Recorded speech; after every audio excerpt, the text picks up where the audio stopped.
Welcome to the Visually Hidden Selects podcast, where we discuss an independent approach to the art of cinema and explore the subtext of various featured films. My name is Peter O'Brien, and I am an independent filmmaker, author, and musician. My name is Bendler. I'm a film and stage actor and a pop culture enthusiast.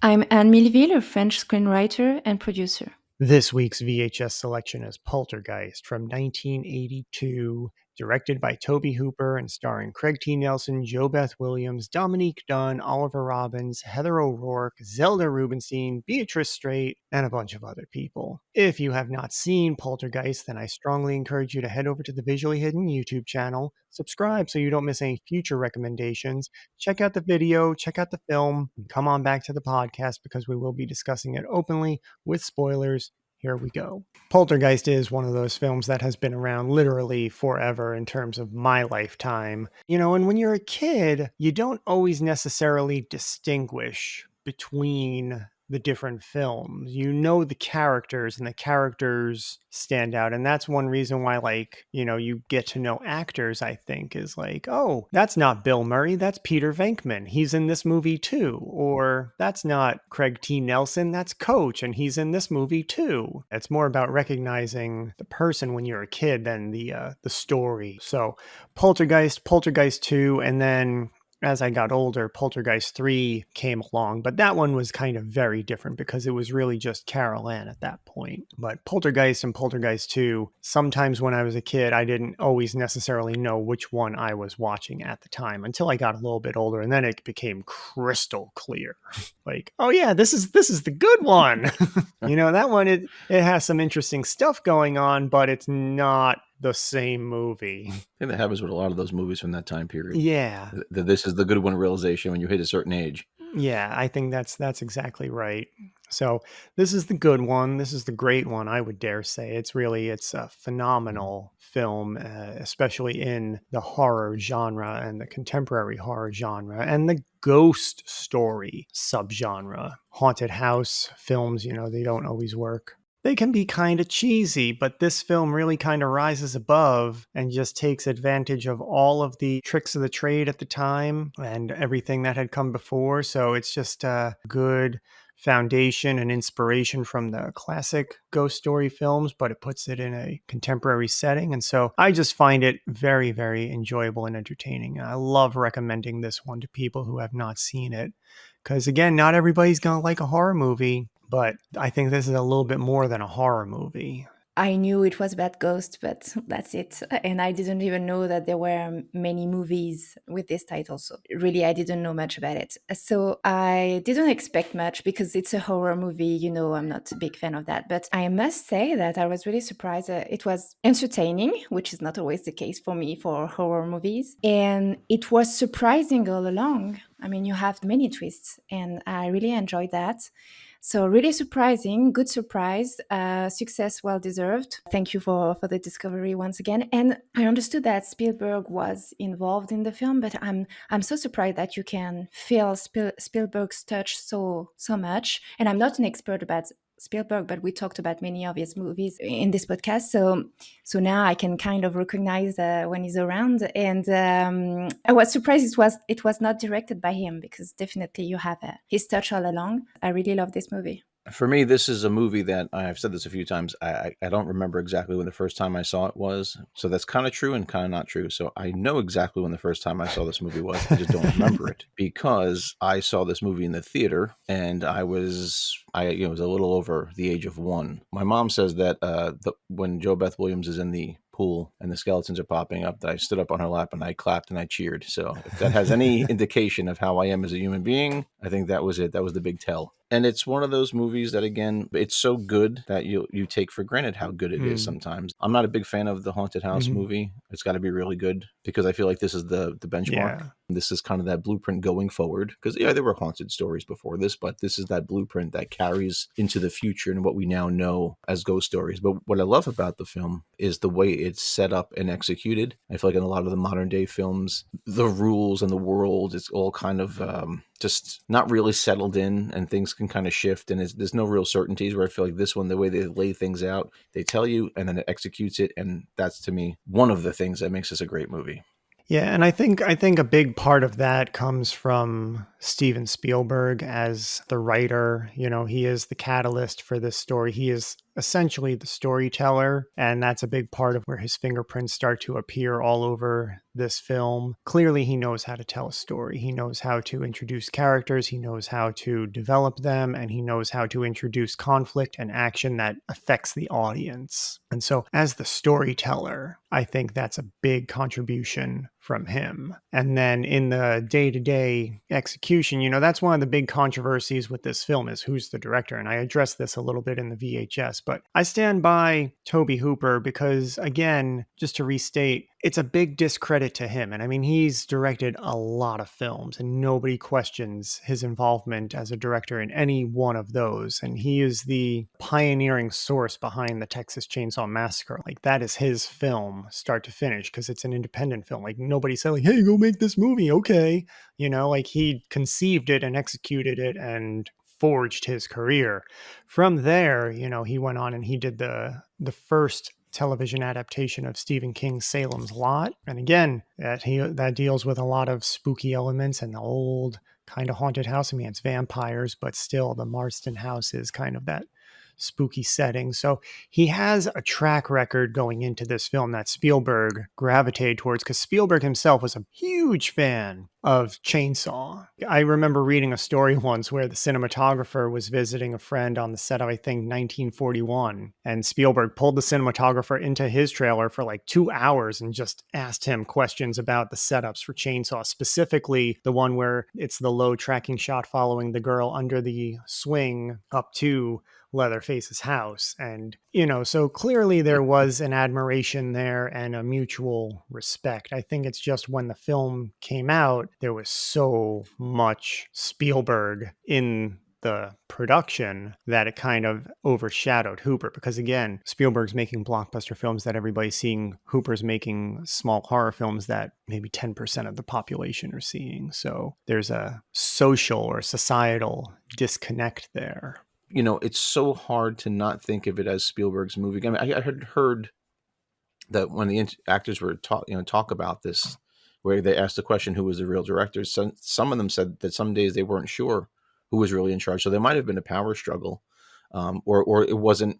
And you could understand this from being a creator. It's like when you have a vision for something and maybe it's not coming out the way you had hoped, there might be, Spielberg might have got a little tense about it. It's kind of like, this is how I saw it. This is how I want it. And it should be more like that. But I can see why some people feel, and sometimes I wonder, I want a really in-depth documentary about this film so we can kind of get to the bottom of this. There's so much of it that just feels very Spielberg-esque. Right, but there's a gray area there, and I touch on this as well with the role of the producer. There's a very, very big gray area in terms of the relationship between a director and a producer. And if they are not the same person, that area gets even grayer, especially, like I said, like when the producer is a very accomplished blockbuster director like Spielberg, who conceived the story. So I feel like Hooper definitely directed it and had his input in it, but I feel like Spielberg, is just the bigger fish in this particular pond. And just had a little bit more weight on his side. And I read, that Spielberg had said something about how Tobe wasn't an take charge kind of a guy. So if people needed answers quickly, like he would go and think about it, whereas Spielberg, who wrote the story and knew the answers, was there to just give them. It's a very unique situation. I think people just like to put this one under a microscope. And I feel like people like to sound clever because they feel like they've discovered something, when in reality, it's like, it's a little bit more complicated than that. But I'm not denying it, but I feel particularly strongly about Hooper's involvement in this, because I don't think it would be the same movie without Tobe Hooper. I think Spielberg needed him and his background in the genre and his pedigree to bring this film to the horror heights that it needed. And then he just had that studio backing behind it to push it to that next level. And Spielberg had the expertise with the visual and special effects to take it to places that Hooper was not otherwise privy to. I don't think you're wrong. I think that part of it might be that Tobe Hooper can bring the scary. We know that because Chainsaw is awesome. Yeah. So that's, terrifying. That movie terrified me the first time I saw it. I did some research to prepare for this podcast, and of course, every time people were saying that it's the horror movie of Spielberg, and I felt bad about it because the director is supposed to be the most important guy in a film. I mean, so I wanted to know more about it, and I think maybe Spielberg he asked Tobe Hooper to do that. So maybe because he liked his work, but also for his technical assets. At the end of the day, people still say that Spielberg is the one who made this film instead of Tobe Hooper. So, Tobe, we're thinking of you. We feel for you. And so like what you said about the producer, executive producer, it's like, how many times have you been watching a series, TV series, and like third, fourth season in, Bryan Cranston's executive producer of Breaking Bad, or this one's executive producer of like Sex and the City. It's like, so when the cast starts throwing their dollars in, they get the honorary title, yeah, because they're an asset to it now, but they don't replace the showrunner or the creator, and that's the difference, Like in this particular situation, Steven Spielberg was the showrunner. But man, Jerry Goldsmith's score. This score is fantastic. I would qualify this music like a thundering music. I don't know if it makes sense for you, but I think on key moments it was really like a thunder, lots of tension, and that's something you won't forget when you watch this movie. I'm pretty sure if I listen to the score again, I will recognize it's a Poltergeist. And also the music you have on Carol scenes. She has a special music that's once again it's like a lullaby a bit, but it kind of scary now when you listen to it because it's a Poltergeist music. So definitely it's something you won't forget. I was surprised that the music can be so different from a scene to another. In some movies you have like a thread in the music, which is not really the case here. I felt that way. Yeah, it's a very dynamic score. It has that kind of la la la la la la, that little lullaby, which I believe the cue is called Carol Ann's Lullaby, and it's just it is a little haunting and it is a little creepy simply because like, where are these voices coming from? Are these like ghost children in the house? Like, it has this kind of spooky vibe about it right off the top, but then it kind of ramps up here and there. I feel like it's a very appropriate score as far as how it's servicing the film. I think it does its job tremendously well. And the main theme, I think, really has legs. I don't think that the score has the life outside the film that something like an Indiana Jones does. Yeah. However, in the context of the film, I think it's one of the best out there. It has this really innocent and whimsical and charming quality to it. And then at the drop of a dime, it turns into this haunting, creepy, sinister, just very effective score. I feel like it's a very good representation of what the film actually is. And I think the surreal setting of this, being a ghost story with all of these supernatural elements, it needs that versatility within the music. And I think Jerry Goldsmith was the absolute right candidate because he started out in TV. I mean, he scored a lot of the original Twilight Zone episodes. And so those have a lot of very similar visual setups and themes that are present in Poltergeist, so he's versed in that supernatural sci-fi horror world, but then he can also drop in the dramatic and he can ramp it up for the action. So he's a very versatile composer. I agree. I think he's one of the best.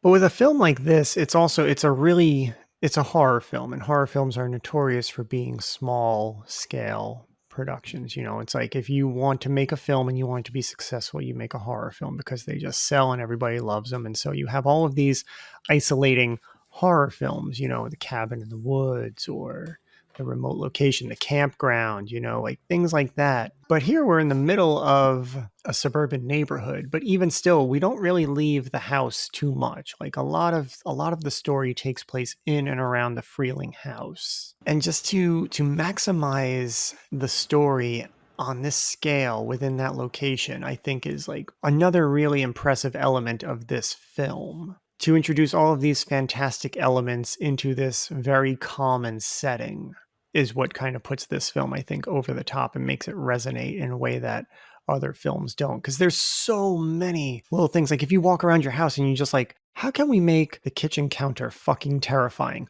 What if we had meat crawl across it by itself and then explode into maggots? Okay.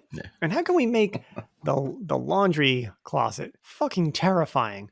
well, why don't we just go in there and then have a psychotic, fever dream and rip our face off? Sure. It's like every Right. single like inch of the house is maximized for terror. Yeah. The most spectacular effect, though, has to be that final shot of the house imploding. Yeah. Like, who saw that coming? Right. I've seen this movie a lot, and I still am mesmerized by that shot. It is incredible. Mm-hmm. The special and visual effects are one of the points that surprised me the most for this movie, because I know it was made in 82, and as you said, we didn't have CGI at this time. I feel now I'm watching more and more movies from the 80s that it was kind of a golden era, because every time I'm really surprised by what people were able to do. And as you said, the implosion of the house is it's crazy.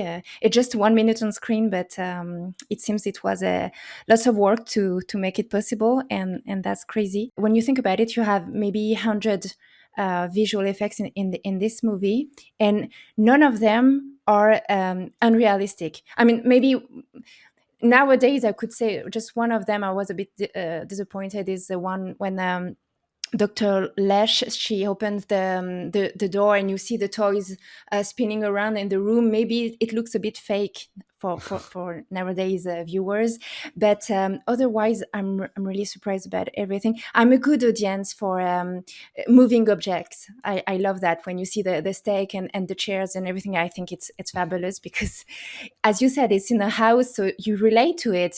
Those normal people, they're having something extraordinary happening in their home, and I don't know, you relate. I was really amazed about all the special effect they could have in this movie. I think from a production standpoint also, what a great choice of location. It's the last place you think of something completely terrifying happening, and is in a neighborhood like that, and with the close proximity of those houses. So I thought that was a very, very good choice. I love how the presence of the supernatural beings is introduced. It's gradual, but it also just moves very, very quickly. It doesn't dwell on things, but in almost every scene in the beginning, there's something just a little bit off, like the dog barking at the wall, and then Robbie, holding up the bent fork at breakfast, or the glass just shattering over the sister's homework. It's like these little things, and then it gets to the chairs, and that's really where it's like, okay,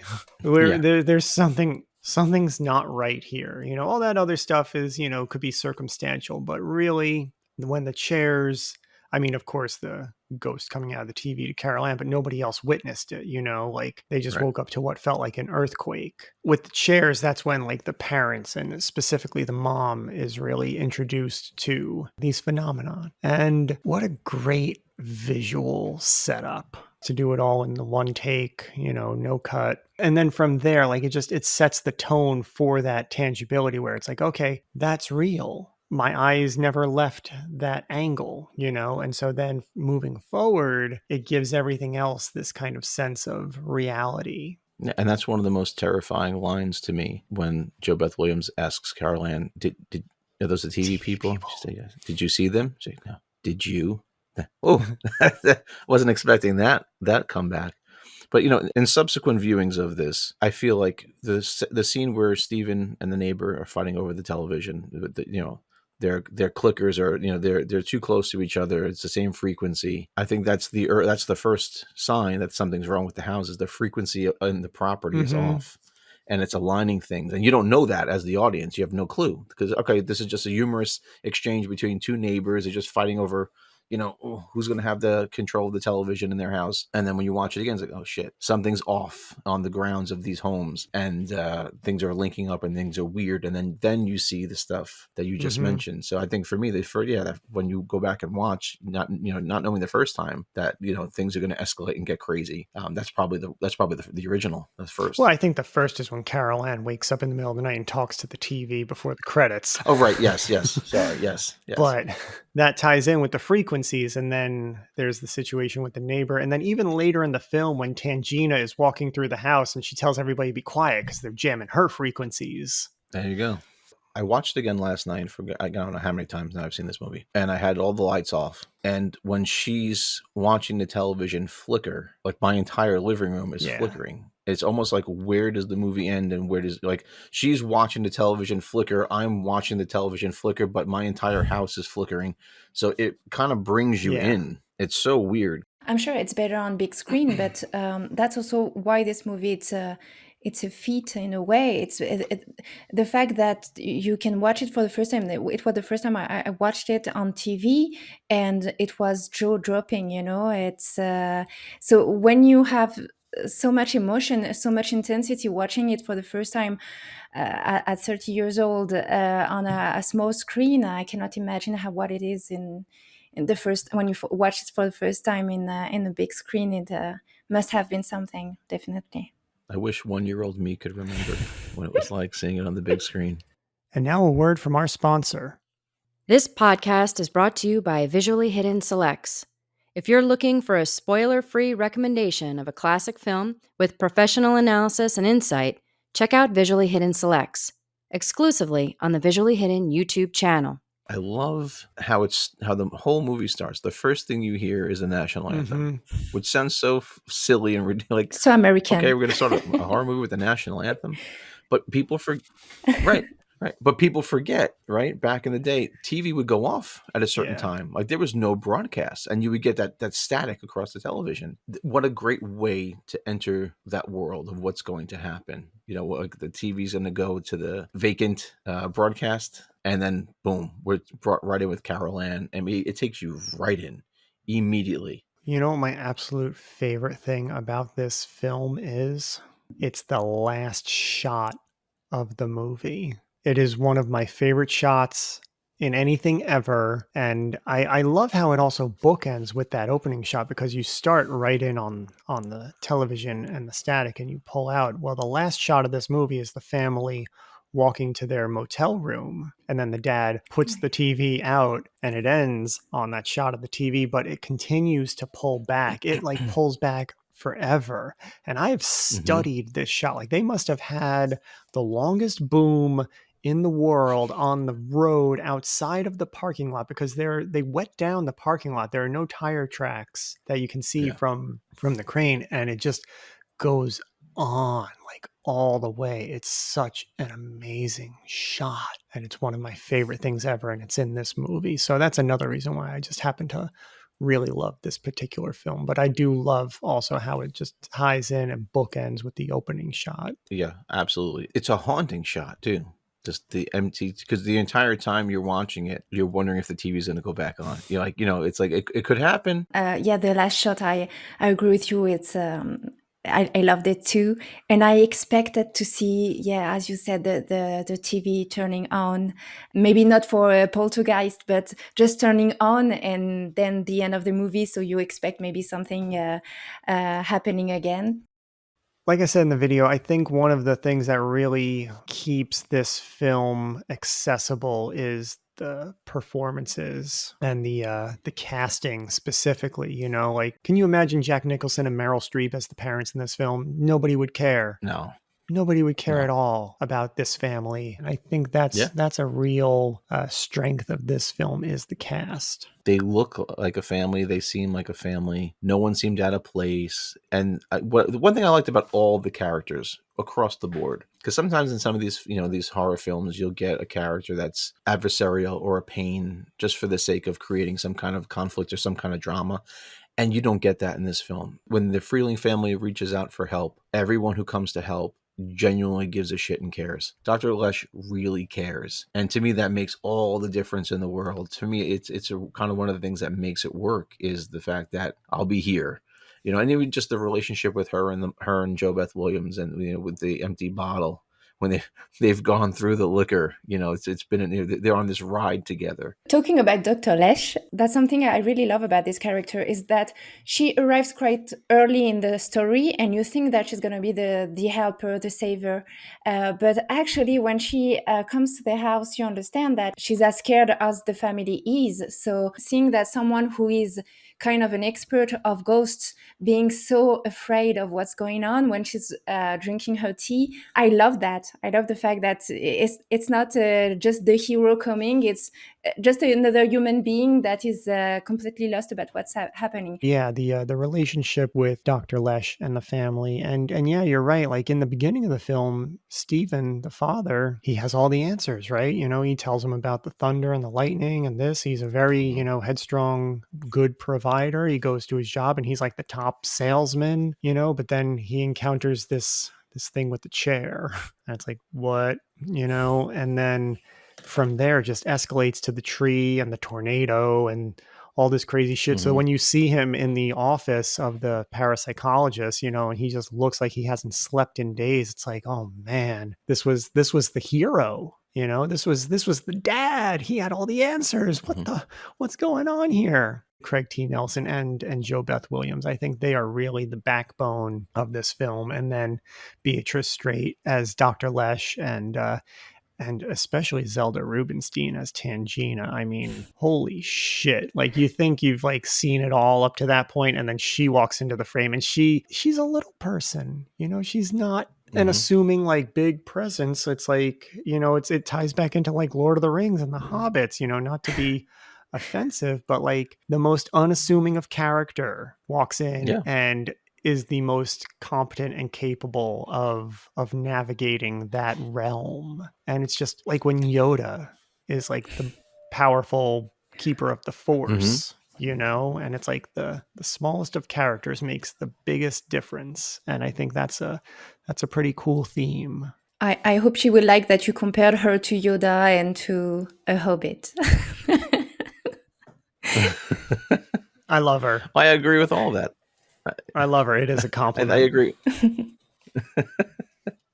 I agree with all of that, and that's all of those things make this film work. But like you said, the parents really tie this thing together, and like it's like you get completely invested, whether you want to or not. You have no choice. This movie gives you no choice. You have, if you're watching it, you're going to get invested in the family no matter what. Yeah. And yeah, what we said previously, that the character's development was a strong point of this movie. Diane is no exception, because from the beginning you understand that she's a bit frivolous. She seems to smoke weed, and then you see with the chair scene that it's her personality to be positive, to be a bit eccentric. She's super open-minded. When the drama happens, she becomes, I mean, she was a good mother, but she becomes a mama bear. I don't know if you say that, but she's really to do anything for her kids suddenly. And what I love about this character too, maybe because I'm a woman, but the sisterhood you can see between her and Dr. Leash, but also with Tangina. They have a special connection that is really spectacular, especially in the 80s, when you know that sometimes I complained on the image you can have of women in those films, I mean films of this time. And that's surprising to have so much sisterhood, even with her elder daughter. You know, at the beginning, when her daughter has a special behavior to react to inappropriate remarks she gets from the workers in the garden, and Diane witnessed that, and she's quite proud of how her daughter has reacted. So yeah, I like this feminist point of view in the movie. What a great wealth of female characterizations. There's a lot to play with there, you know, from Dr. Lesh to Zelda to Carol Ann. You know, it's a great bevy of female roles and performances in this one small film. Carol Ann is just so adorable and so believable and so cute, and it, you know, you seeing this in my teen years. It's a cute little kid. When you get older, you become a parent, and you see some things in a different way, and so stuff like this, when a kid is in trouble, always hits me a little bit differently than it did. Not to say I didn't care back then. It's just you have a different appreciation or a different perspective on it when you see it as a parent. Yeah, and Carol Ann, Heather O'Rourke, you know, she's so fantastic. I mean, she's, you know, a minimal part, but an effective part, you know, and like I think that's another kind of hallmark about Spielberg and his storytelling is like he knows how to communicate with children, and he knows how to kind of get the most out of children. And then also with Tobe Hooper and his direction, and when to use the actual kid, what's important for a close-up, what can be done with a body double, things like that. It's just, it all kind of comes together. There are two characters I felt bad for. Is Marty and Ryan, because we don't know much about them. I was surprised they were not more used in the story. In particular, I felt bad for Ryan because there's a scene, I mean, when he has his headphones on in the middle of the night while he's supposed to watch a haunted house, and he doesn't check the control screen. I'm like, man, are you stupid? What are you doing? So that's the only moment he has a real scene in the movie, and it's not the best moment for him. I mean, it doesn't look right that he's doing that. I mean, the movie is great anyway, but those two characters, I expected more from them. Well, I feel like especially with Ryan, you know, you got to figure like, okay, he's done this a lot. And so I think him not sitting there all night watching the screens kind of is a indicator of how comfortable he is in that situation, where it's like, okay, he's not a young intern who's going to be like up all night watching these screens waiting for something to happen. He knows that the camera's going to record it. He knows everything is being observed. He's just there to monitor it. And I think if you went to like any other similar type job situation where somebody has to like stay up all night and watch a screen, they're not going to do that because they'll fall asleep. Like they will fall asleep staring at a screen all night. So he's listening to music and he's drawing and he's just he's doing whatever he can to stay awake in case something happens. I think part of that also goes back to that line he says about the car moving. You can't see it with the naked eye. So I don't think he's even bothered watching because he feels maybe he's not going to see anything until he rolls the camera back and then sees what they captured. And even when you see the apparition coming down the stairs, we don't make out that it's people. It's just this blob of whatever. But then we go to the monitor and we hit the playback, then you see the people coming down 2 by 2 down the stairs. And it's not like he's a Ghostbuster who's gonna catch the fucking thing, you know. Like he's just there to make sure like the equipment is, you know, still running and functioning. So I think it's okay for his character. Coincidentally, I always felt like he reminded me of Ray Parker Jr. Speaking of Ghostbusters, there's a resemblance there. For me, the pacing is great in this film. It just moves. It does not feel like almost 2 hours. It just, you blow through this movie in the best way possible. And what I find really great about it is every scene, for the most part, is very short, very sweet, and very to the point, except for the ones where we have to have some kind of a talk or discussion that brings forth more of the character or more of the story. That's an art form in itself that people have lost over the years. There's a lot of garbage and fluff in a lot of these movies that come out now.